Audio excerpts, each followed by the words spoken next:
Fraser Butlin, our next two witnesses together are Barry and Ronan, are they? That's correct, sir. Barry and Ronan, please.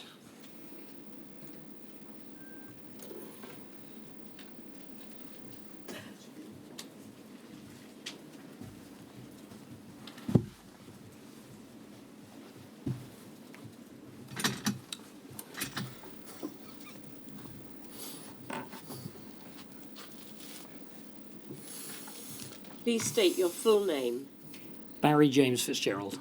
and repeat after me. I do solemnly, sincerely, I do solemnly, sincerely, and truly declare and affirm and do truly declare and affirm that the evidence I shall give that the evidence I shall give shall be the truth, shall be the truth, the whole truth, the whole truth, and nothing but the truth. and nothing but the truth. Please state your full name Ronan Casey Fitzgerald. and repeat after me. I do solemnly, sincerely, I do solemnly, sincerely, and truly declare and affirm and truly declare and confirm that the evidence I shall give that the evidence that I shall give shall be the truth, shall be the truth, the whole truth, the whole truth, and nothing but the truth. and nothing but the truth.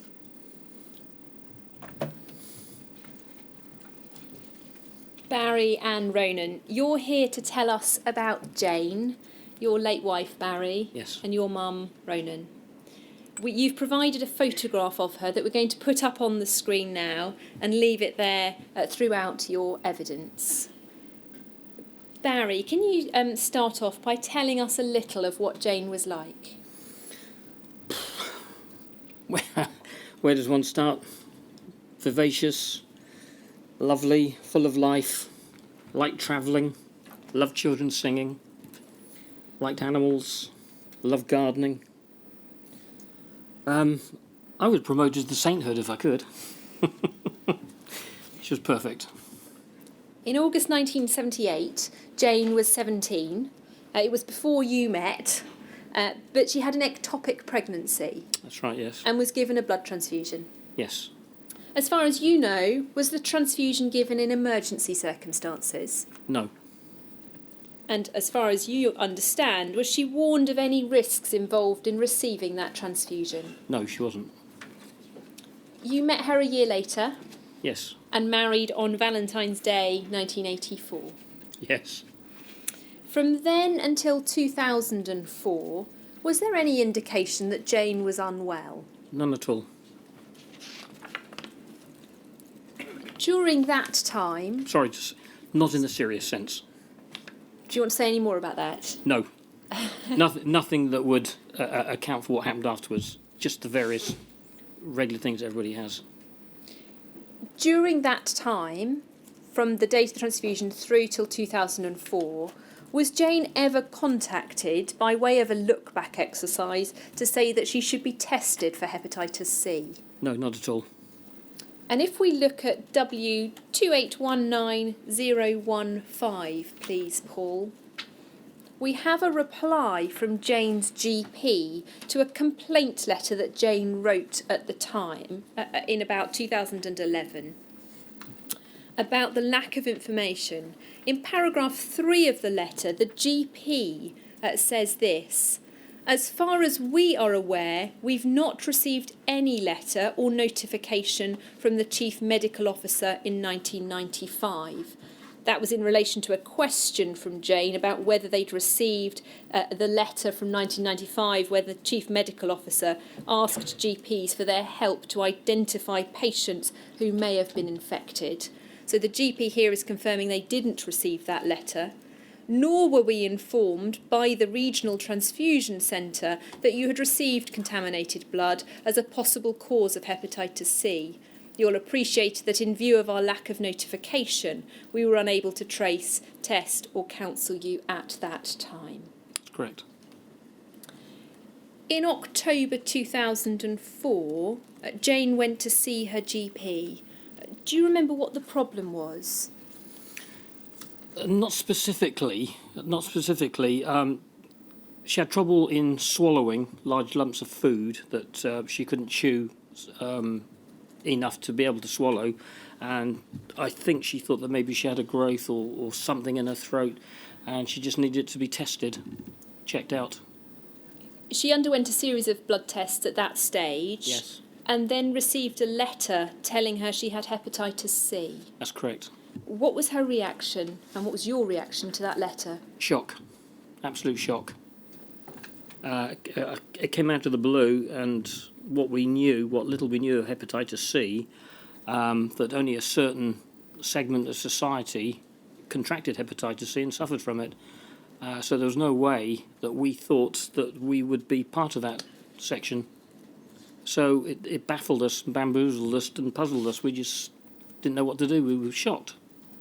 So obviously we had to contact our doctor to find out the veracity of the information and possibly how Jane would have contracted hepatitis C. Jane was then referred to the hospital and underwent further testing, and you had an appointment at Bournemouth Hospital where more was told to you about hepatitis C. Can you tell us what you were told? That hepatitis C was contractable through various different ways, and none of which applied to Jane. Things like sexual contraction, multiple sexual partners, or drugs, and she wasn't a drug taker either. So we were puzzled as to how she had contracted hepatitis C. You were also told something about what would happen when Jane died. That's correct, yes. As a result of finally recognising that she had hepatitis C, we were then informed by the attending doctor that as a consequence of both our lives, I would have to wear condoms to protect myself, and in the event of Jane's ensuing death, just like that ensuing death, that she would have to be buried in a sealed coffin. And that was at your first appointment at the hospital, having been just told that Jane had hepatitis C. That's correct, yes. Can you tell us a little bit about the manner in which that news was delivered to you? Very cold-bloodedly, to be honest with you. Very cold-bloodedly. There didn't seem to be much sympathy involved in the way it was delivered, and it hammered home like a bullet blow, really. Just so cold, just so cold. You're married to somebody, you had been married to somebody for you've been with somebody almost 20 years, and then to be told that you would have to wear condoms, like she was like a prostitute, if you like, and that she would have to be buried in a sealed coffin. It just seemed cold. All of a sudden, you felt like a leper. Just felt like a leper. It was just awful. Just awful. At that appointment, was the possibility that Jane had been infected through a blood transfusion raised with you? Well, that was the only assumption we could come to, and we did actually find out afterwards that was the case, because obviously we met when she was 16, so we hadn't met on the streets and fell in love like Julia Roberts. And she'd never taken drugs in her life either. So it was obvious that it had to be some other source. And through finding an old medical card of hers that was stamped with the fact that she'd had a unit of blood in 1978 as a result of an ectopic pregnancy, that was the cause. That was the reason why she was infected, through the blood. But were you ever told by a doctor at that stage? Did anyone actually communicate with you that was the cause? At that first appointment? Not at the first appointment, no. No, not at all. If we can have document 2819005, please. This is a letter from the consultant in November 2004, and at the end of the first paragraph we see that he's written to Jane's GP. Clearly the news that she has hepatitis C has come as something of a shock to her. Discussing risk factors with her, the only one I can find is she had a blood transfusion at the age of 16. This is the likely cause. So it's in the letter to the GP but hadn't been told to you. That's correct. And if we look at the very bottom of the letter, we have a handwritten note which says, P.S. Well done for diagnosing the hepatitis C! Exclamation mark. What's your feeling about that handwritten note? Totally and wholly inappropriate. I mean, you don't deliver a verdict like that in that manner. No bedside manner there at all, just hard and harsh. I mean, well done. What was well done about it? Jane was... Sorry, go on. No, I was going to say, certainly not for us. Jane was advised to have a liver biopsy, but declined to have one. Why was that? She was extremely needle phobic. So she couldn't go through with that. So we did ask for other alternatives, to which we were told that there weren't any, not in this country at all. So upon research, we found out that there was such a machine called a FibroScan machine that examined the liver at close hand. But there were no FibroScan machines available in the country on the National Health, and that there were 3 in Europe, one in Milan, one in Madrid, and one in Paris. So we discussed it, and I elected to phone Paris, a hospital called Bondy, which is in the east suburbs of Paris, to see about arranging a FibroScan for Jane at their hospital.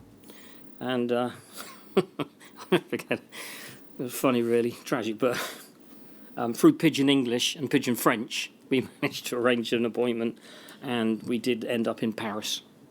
And what did that test show? That, yes, hepatitis C was present in her liver, and that, I can't think of the exact termination, there's a particular, sorry, you're going to have to bear with me with this. I forgot what it's called now.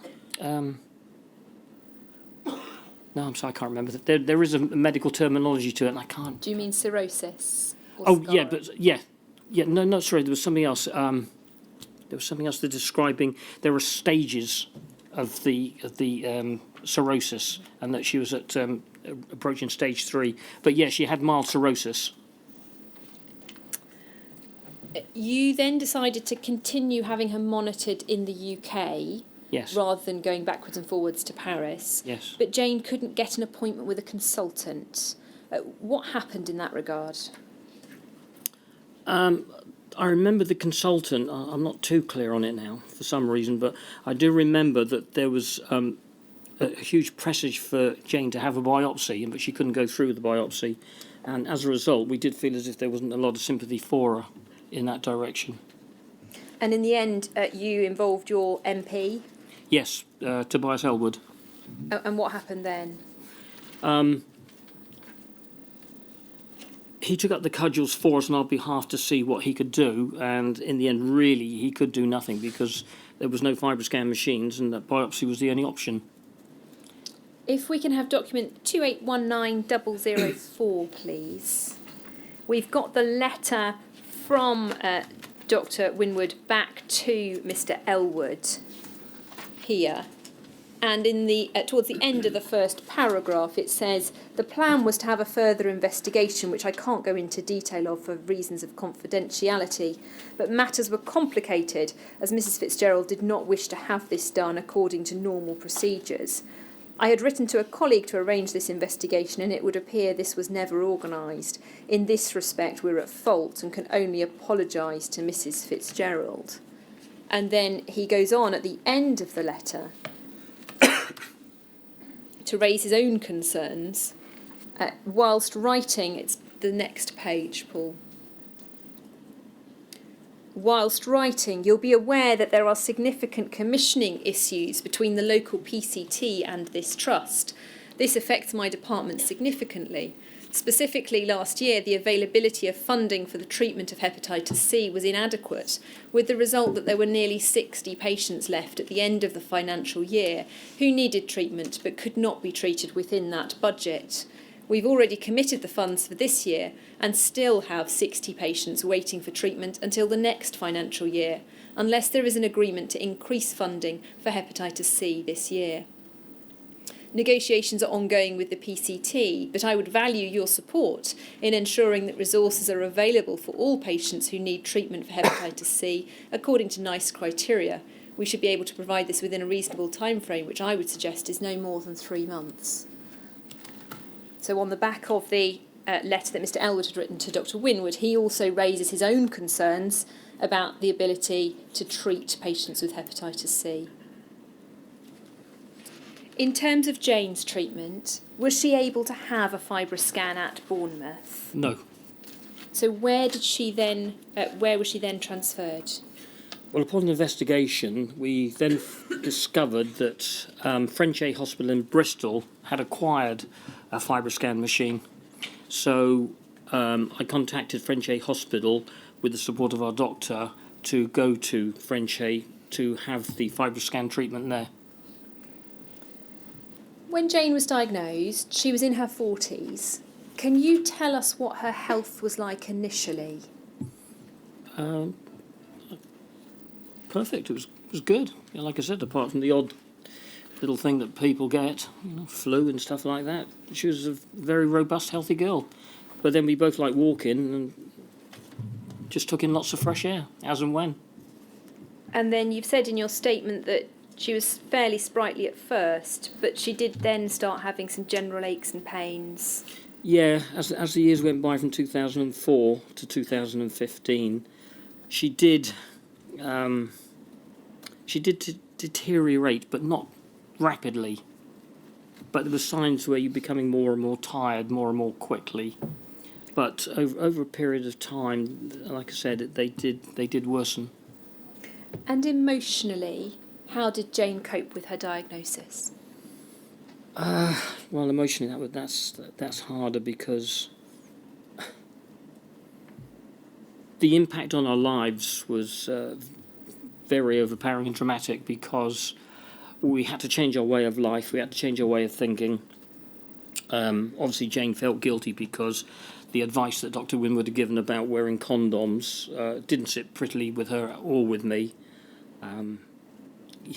We'd been married a long time. It's she said, I'd already told her, forget that. You're my wife. Your wedding vows say, sickness and in health. We single swim sail together, and that was the way it was. But I know she never felt too good about it because she thought she would be putting my life at risk. But we did find out it was very minimal to catch hepatitis C through sexual contact. So for that matter, it kind of like made her feel a little bit better, but she still had it in the back of her mind. Also socially, she wasn't allowed to drink alcohol anymore. She didn't drink a lot, but we did have friends, close friends that we used to go out and socialise with a lot. And of course that kind of inhibited that because once she found that she wasn't able to drink, and she stopped drinking straight away. She was very good at that. She just stopped straight away. We found that we couldn't socialise too much, and so we didn't go to parties and functions. And she felt very much isolated within our friends' company, so that suffered as well. But the relationship between her and I was rock solid. It was excellent. She stood by me, and I stood by her. We single swim together. That's what the marriage vows are all about. But our social life suffered completely. But, small potatoes, we were still together and she was still fighting the fight. You said in your statement that Jane, it weighed on Jane's mind, knowing that she had a terminal illness. Yes. And she was scared of what would happen to her. She was scared of the final consequence, which is an early and an imminent death. Yes. Yes. Yeah. She was prone to long bouts of depression once we found that out, and that impacted upon some family incidents which followed. Again, it wasn't her fault, but people around didn't understand. Was Jane or were you offered any counselling at this point, specifically to address the hepatitis C diagnosis? Yeah, there's at Bournemouth Hospital, at the Bournemouth New Hospital in Castle Lane. On a Thursday evening, there was a group practice where people who had acquired hepatitis C came together to discuss their situation. So we attended because we thought it might help. But in actual fact, it didn't help. It hindered, really, because the huge amount, I was a good 90-odd%, because I believe Jane was the only one, unless somebody had admitted to it. They were all hepatitis C acquirers through drugs, and they were drug users, and that's how they acquired hepatitis C, totally different to the way Jane had acquired it. So there were two sides to the hepatitis C story there, but they were brought together as one. So counselling didn't help. Counselling didn't help at all. Ronan, what do you remember of how your mum was after her diagnosis? So, Mum, there was a constant fear of the unknown, how she would deteriorate over time, and the fear of needles, as Dad mentioned. It was she knew that was coming, didn't know to what end. But yeah, it was just that constant worry. Mum wasn't. She was a strong lady in a lot of ways, but at the same time, quite very similar. She,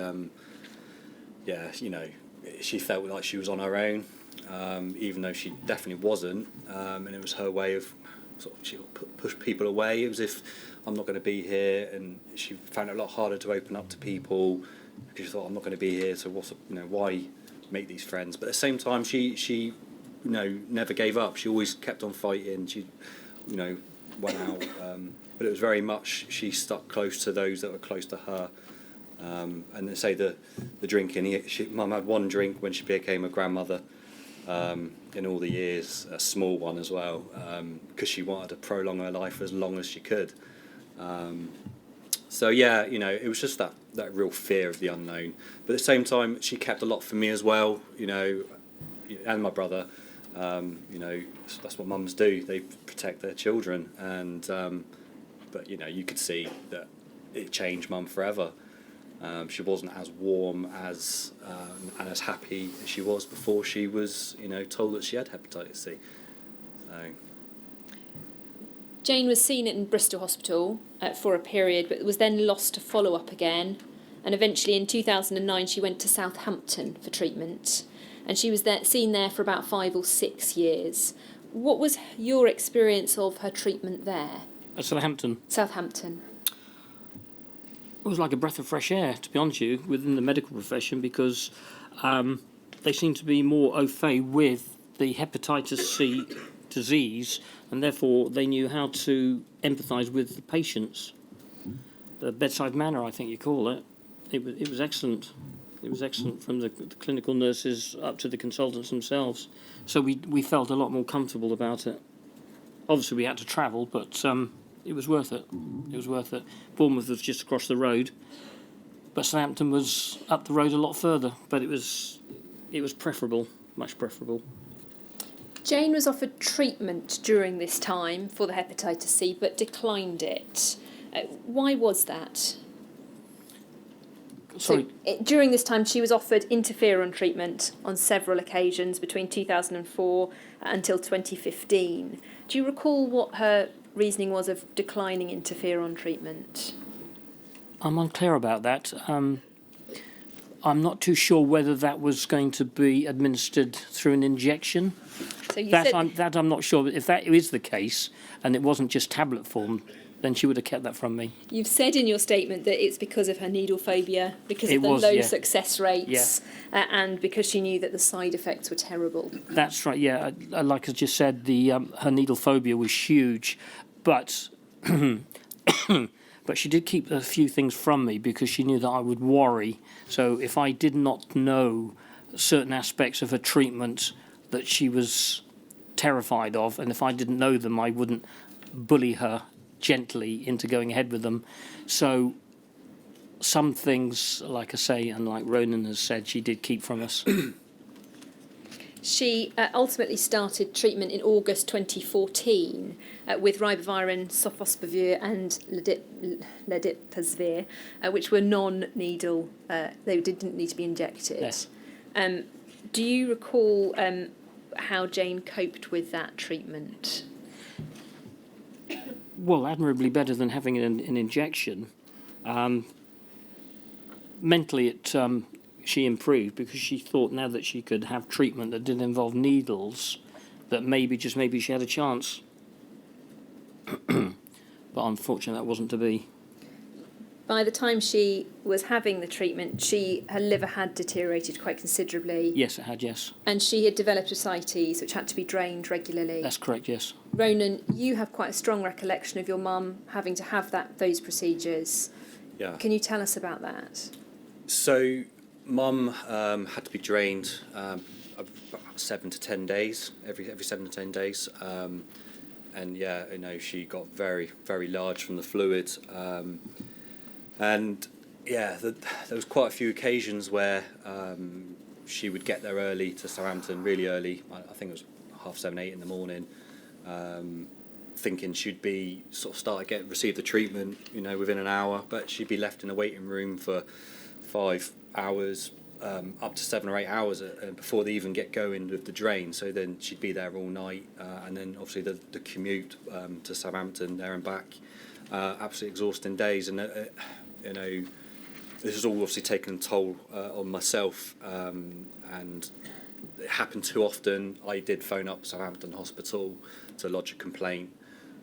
After that, it improved significantly, but I felt like it had to be done because I wasn't happy the way my mum was being treated and being left in a waiting room that was uncomfortable at her size, and especially after at one time she'd been left too long and her abdomen ruptured, which was horrific.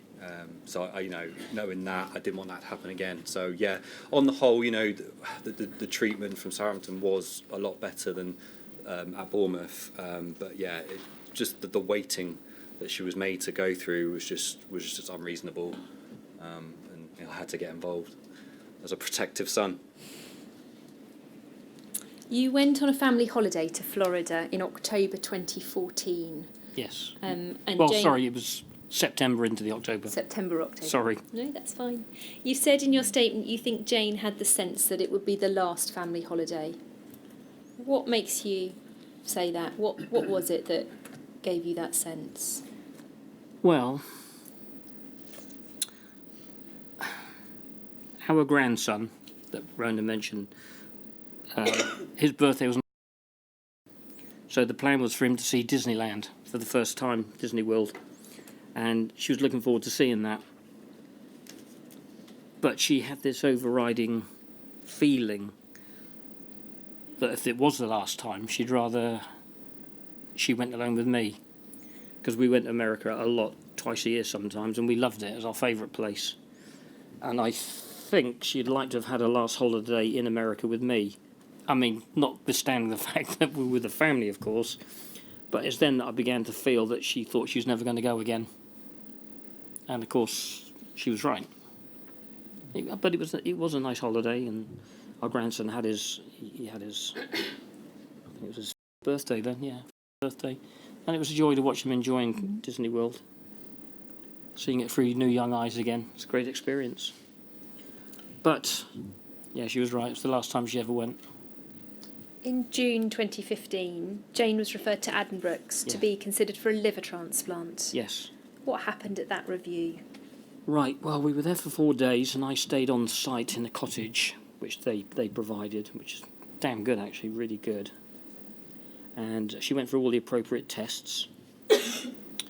And at the end of the tests, we came back to Bournemouth, and we then received the news that it wasn't necessary for her to have a transplant at all, that she was in some form of remission. We thought, wow, that's incredible. That the treatment she'd had reversed what she was going through in her liver, and that she was now no longer considered a transplant patient. Can we have document 28191010? And it's the 4th page, please. Yes, that's right. This is the clinic letter from September 2015, so a further review in September, when they said this: "We were all struck by the improvement in Jane's condition. She's put some weight on, which is muscle mass, and her ascites is completely resolved. She's going to see if she can wean off her spironolactone by using her weight as a guide, as hopefully she'll no longer need that. Her liver function tests are excellent, and at the current time she does not need a liver transplant. She's aware that this situation could change, but she's aware that I will monitor her in my regular clinic and refer her back to the transplant team if this situation deteriorates." So as far as you were concerned at that point, you turned a corner. Yeah, we're very happy. Fantastic news. But sadly, that wasn't the case with No. Jane. She deteriorated further. She did. It was like an Indian summer before the winter, if you know what I mean. And that was our Indian summer. Jane developed cancer in her lungs The linings of the lungs, yeah. and in her brainstem. Yes. Yeah. And at that point, you've written that she was unable to fight on any further. No, everything was breaking down completely because the liver had stopped functioning. She'd had a stent as well, which I don't think has been mentioned, but everything was going wrong at the same time. It was she had her back to the wall, and there was no way out for her. In October, she was admitted to have the ascites drained and the stent fitted. Your ascites came back with a vengeance. And then she returned home briefly. You've described that she fell into a zombie-like stupor on the 10th of November. Yeah. She was in hospital for my birthday, which was October the 27th. Which it was incredible, really, because she was more upset about that, missing my birthday, so we couldn't go out and celebrate it, than what she was actually going through. But we'd already been told the news that she had a year to live, and I said, never mind, there's always next year. But we weren't given that luxury of time, unfortunately. But yeah, she came out, and on November the 10th, I went to get our grandson from school. I came back, and she slipped into a semi-conscious stupor, where she could function, but it was strange. It was like a zombie-ish stance. Yeah. She walked around the house, walked out into the garden, held my hand, and said, "I want to see it. Just want to see it." She looked around the garden, smiled, and said, "I've seen what I wanted to see." Came in and called an ambulance. Took her to hospital, Bournemouth Hospital, and that was that. 4 days later, she totally gave in. Totally gave in. Jane died on the 13th of November 2015. Yeah. 11:33 in the evening. Just before we talk about how you've coped since then, you mentioned in your statement that during a period of lucidity when she was at home, you and Jane talked about going out in the car. Can you face telling us what you talked about at that point? Well, we'd had excuse me.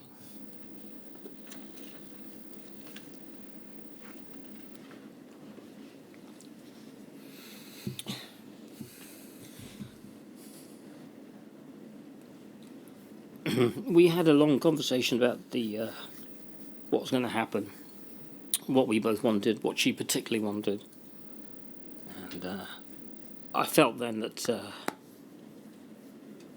I couldn't do it alone. I wouldn't be able to.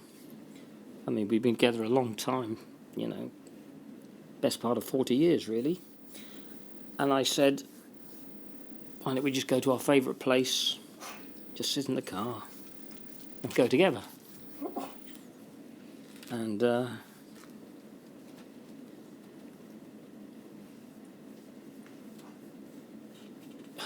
she didn't want that. She did, but she didn't, because she said, "You've got such a lot to do when I'm gone. And if you're not there to do it, there's nobody to do it." I mean, Ronan, bless him, he's good. He would have known what to do, but there are other things that only me as a husband would have been able to do. So I left it at that. We left it at that. Whether they would have come up again, I don't know, but fate intervened pretty quickly after that. But,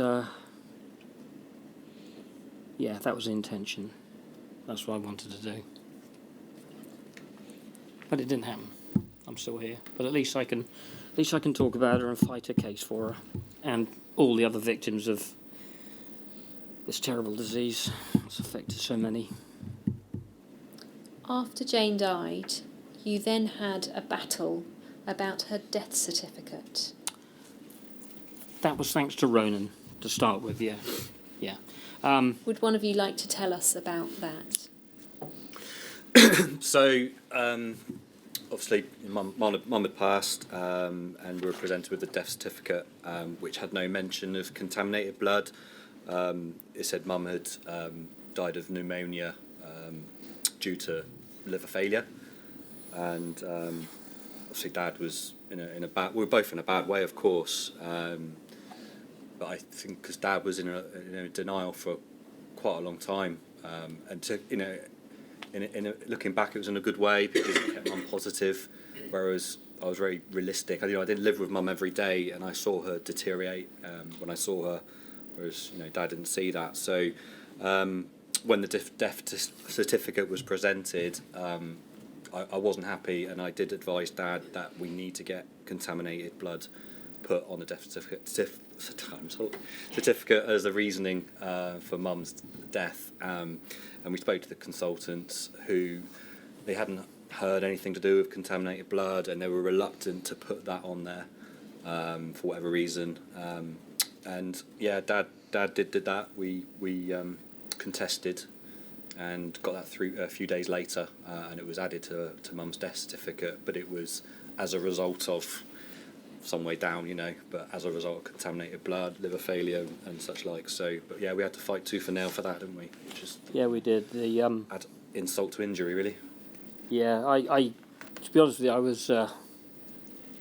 I was stunned and shocked. So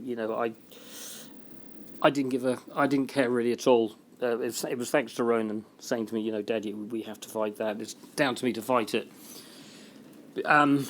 Again, not just for Jane, but for, again, all the victims of contaminated blood, because if victims of contaminated blood all had pneumonia or whatever on the certificate, then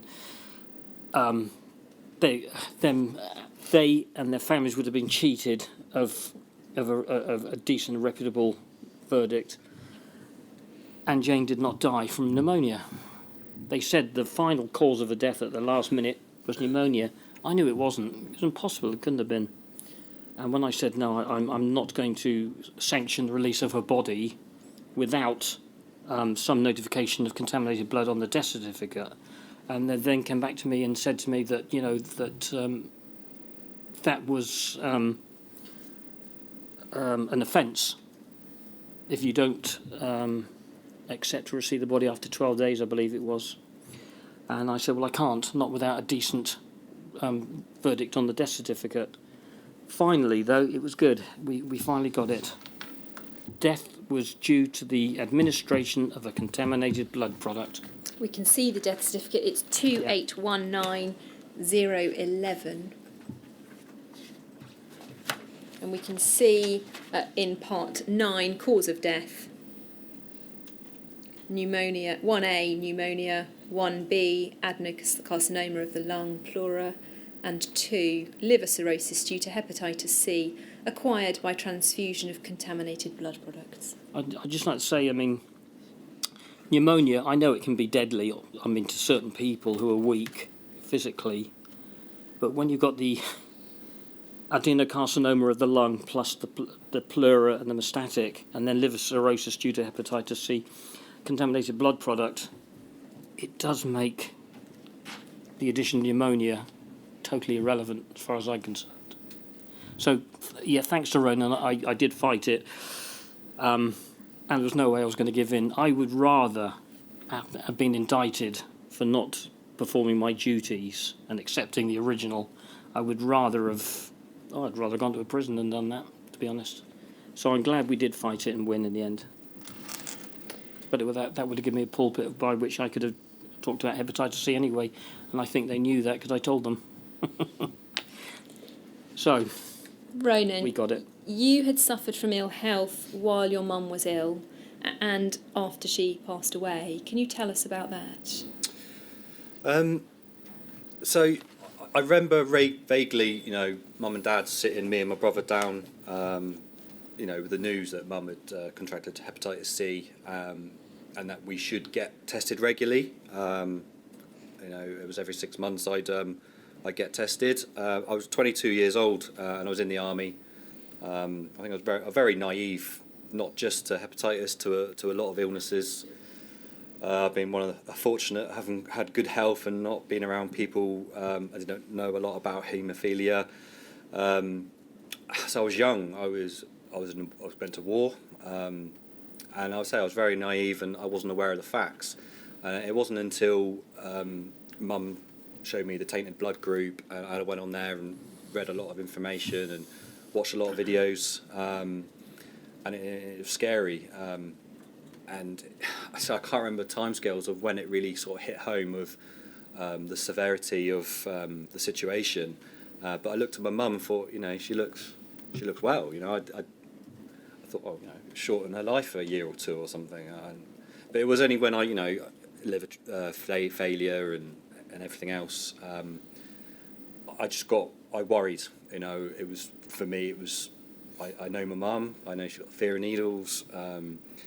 And the fear of the unknown, and I was just constantly worried of what the future would hold. How long did she have left? I had full of anger.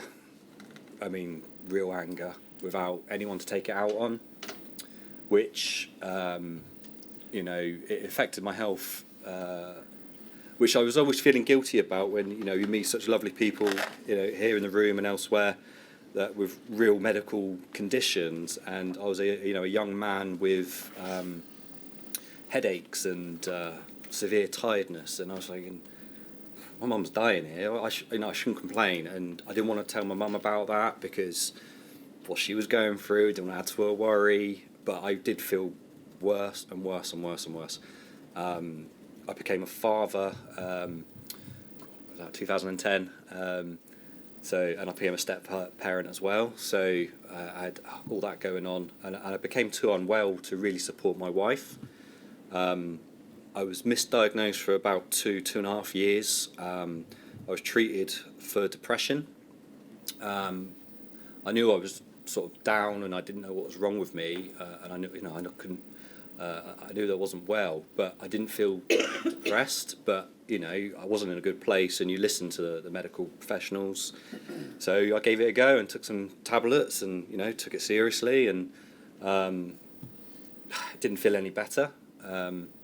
Really, not enough to be back to how I should be feeling. And it got to a point. I remember being at work. I was an engineer, and I remember the day. I remember having a job for fix someone's broadband, a block of flats on the 3rd floor, and I couldn't climb a flight of stairs. I was 29 years old, and I remember turning around back to my van, and that was it. I cried my eyes out. Enough's enough. I went back to my doctor, desperate, and I think he thought I was really aggressive. Maybe I was, but I was just desperate. And he said, I don't know what else we can do for you. You've had a brain scan. And I was like, I don't remember having a brain scan. How can I not remember that?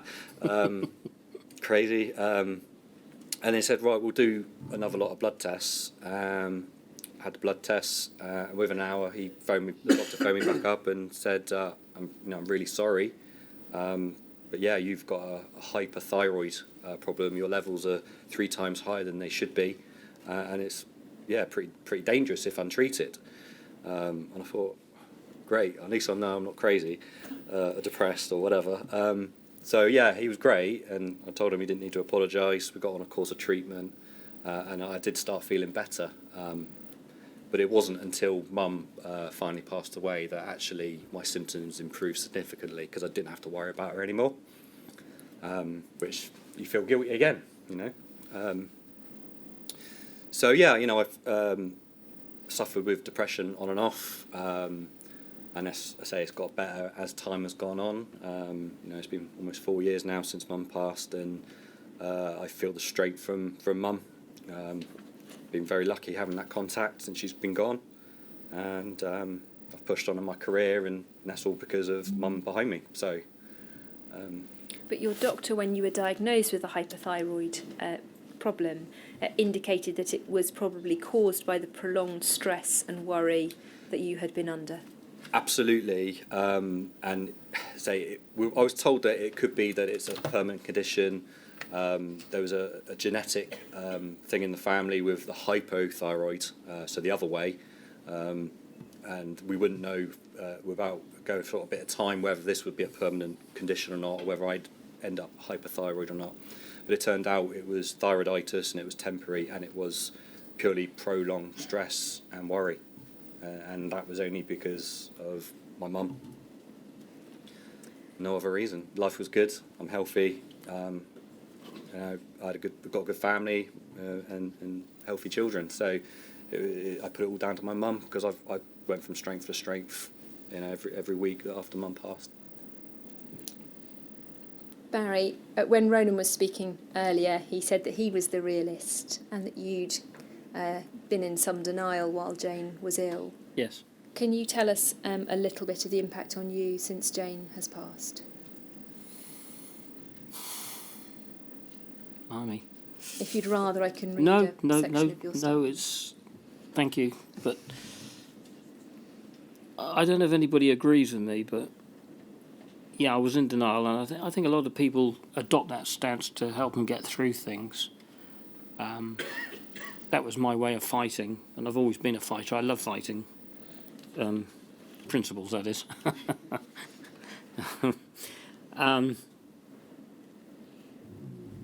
But the year after, it's just numbness. The real pain, I don't know if everybody agrees, but the real pain when something like this happens to you on a personal level comes the year after, when the numbness wears off. And it's when numbness wears off that you feel pain. You bang your thumb with a hammer. You don't feel it at first because you're numb, and then when that numbness goes, God, does it hurt. It's the same with this, it's the same with me. As Ronan says, it's been almost 4 years. In fact, it's 4 years next month, and the pain's increasing. It's never going to decrease. Like I say, you can't spend almost 40 years with somebody for it to just go away overnight. And the night seems to be so long, and it's just getting darker. I'm lucky I have got support. Ronan, Rory, my other boy, and one or two other friends who can sympathise and empathise. But, I don't know, another very good friend of mine who was a friend of Jane's, she said to me, your life will carry on, she said, but it'll never be the same again, ever. Don't ever look for it, don't ever expect it. Just be pleased that you had it, but your life will never be the same again. And she is right. She's right. Life does go on, but in a totally different way, a totally different vein. Can't hear a record without reminding yourself. Can't go back to America without thinking about certain memories. Christmas. My other son, he became a father last year. Jane didn't get to see him. He got married. She wasn't there. It goes on and on. It's just it's a never-ending spiral. It's like a perpetual torture, really. Like a perpetual torture. I can involve myself doing some things that momentarily will distract me. Hey, Bournemouth might beat Arsenal 4-0. Fantastic. But after the thrill of that has gone, it's back to normal again. Life is just a series of distractions, and that's all they will be, unfortunately. After Just gotta live with it. Jane passed away, you decided to get her medical records. Yes. Can you tell us about how you went about that? I contacted the practice manager of our surgery, and always had a really good relationship with the doctor anyway, and so I didn't think it'd be a problem. But it did seem to be quite problematic. Nothing appeared for a long, long while, and after a year or so, I recontacted them and asked them where they were, and they said, "Oh, well, we still can't contact them yet. We can't find them at all." And I said, "Oh, I had heard, obviously through the Tainted Blood website, that medical records had been burned. But I'd heard that a few years before, anyway, before Jane had gone, and so I was wondering if I was going to be in that same position. But then after I kept on phoning and pushing, miraculously they turned up. But everything from when Jane was about 3 years old. All I really wanted was back to 2004, but I got it from when she was about 3 years old, and my God, was it thick. And in those records, there was a letter dated the 12th of December 2013. It's document 2819007.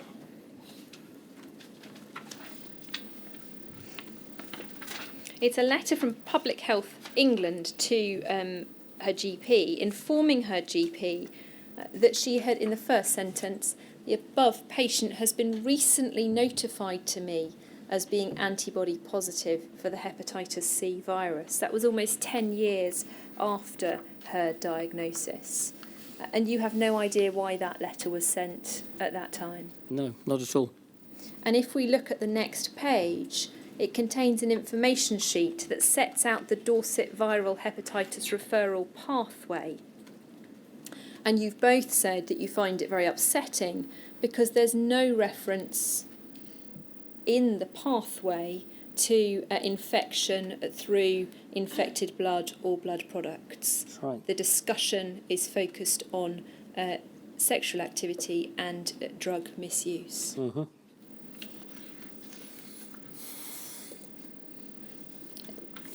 Barry, you retired early in order to care for Jane. Yes. And you've said in your statement that you're glad you did so you could spend as much time as possible with Yes. her. Yeah. But financially, that made things difficult for you. Can you tell us what it's meant for you? What, from the minute I retired or now? No, just now, what financially the impact has been. Well, obviously,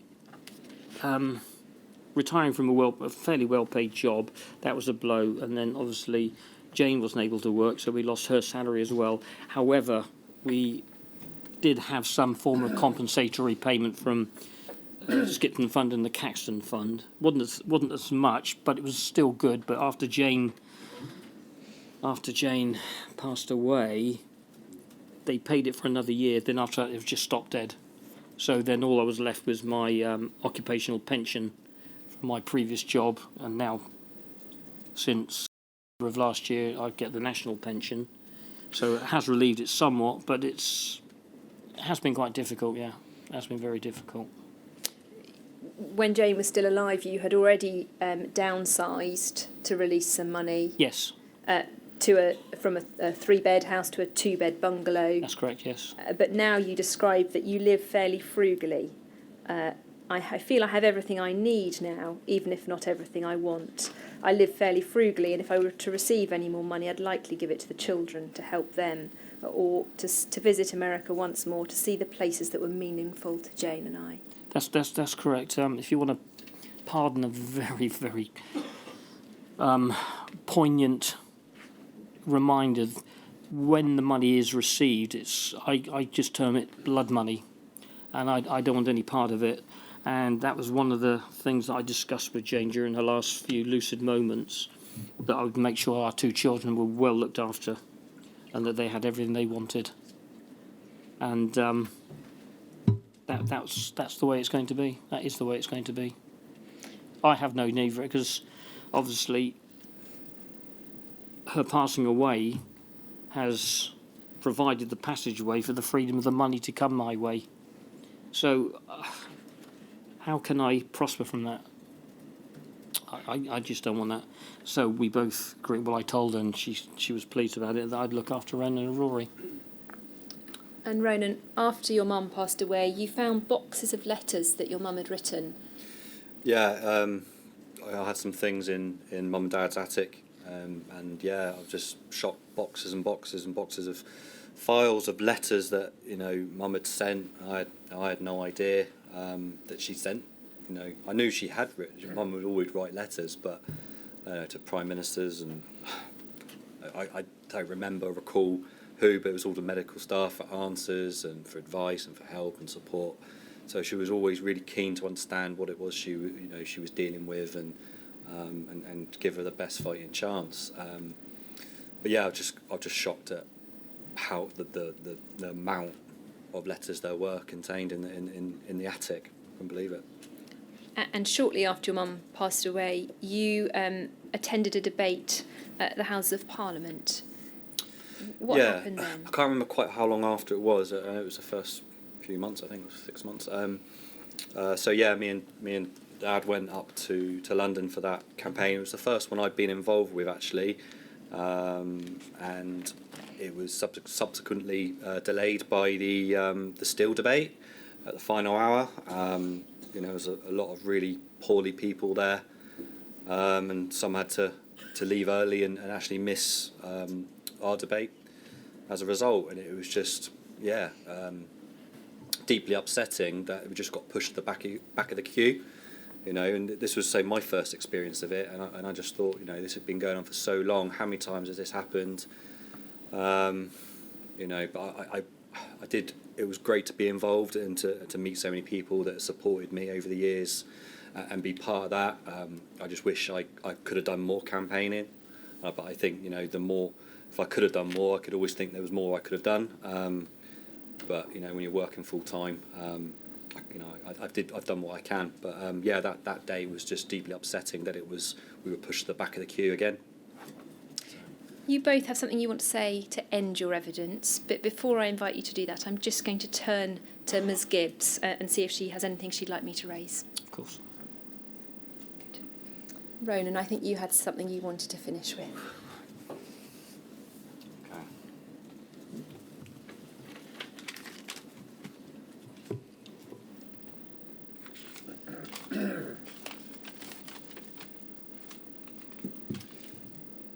So, when Mum passed, I wasn't in the best place. I wasn't well enough. I wasn't strong enough to speak at her funeral.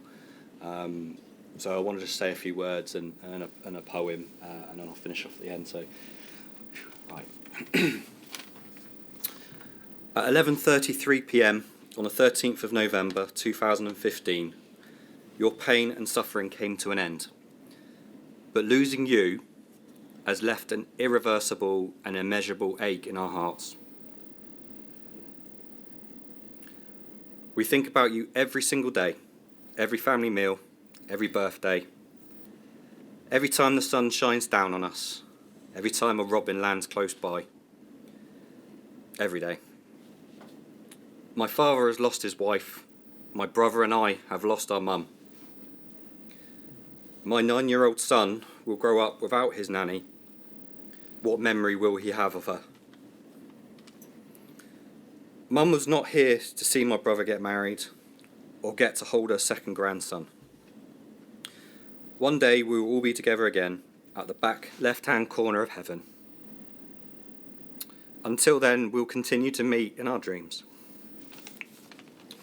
And I just want to say a poem called Remembering My Mother by Belinda Stotler. My mother seems so far away from me on that beautiful white shore across the sea. Yet I remember love's soft glow upon her face and the feel of her touch and tender embrace.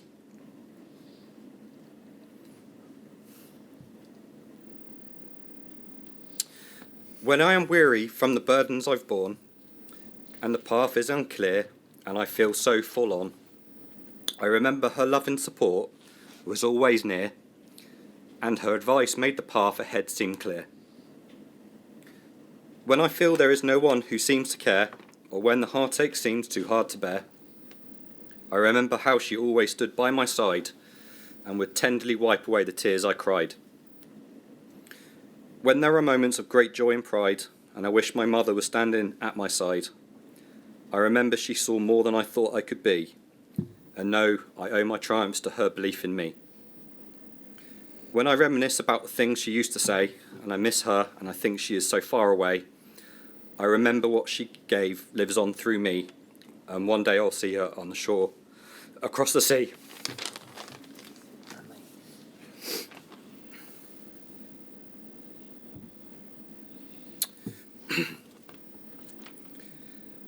Mum was cruelly taken away from us through no fault of her own, and so we must continue to fight on in her honour. For my mother, Jane Yvonne Fitzgerald, for all the victims and their families, whole bloods and haemophiliacs, we want answers, we want the truth, and we want justice. Those responsible must be held accountable, and those who have suffered must be compensated appropriately. Thank you. Barry, I think you had something you also wanted to say. Wow. How can I follow that? I would just like to say this picture that people were looking at, that was at Ronan's wedding.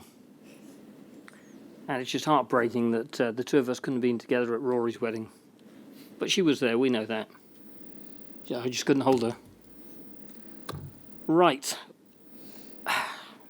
All I want to say is I just want to recite Jane and I's favourite poem that sums up life for me and hopefully other people like me. It's by Houseman, A.E. Houseman. I don't know if anybody's ever heard of him. He wrote A Shropshire Lad, and this is a part of it called The Blue Remembered Hills. And it's very, very pertinent for me. Right. Into my heart an air that kills from yon far country blows. What are those blue remembered hills? What farms, what spires are those? That is the land of lost content. I see it shining plain, the happy highways where I went and cannot go again. And that's how I feel about my life without Jane.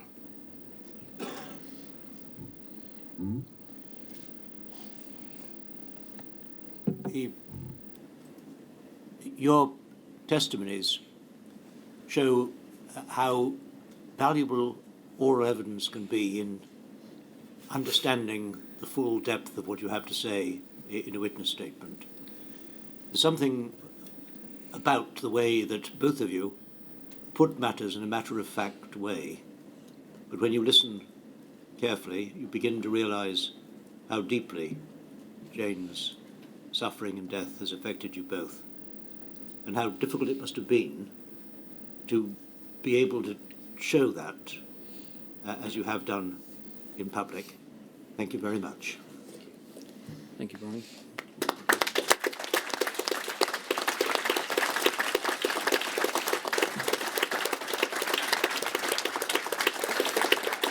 Thank you.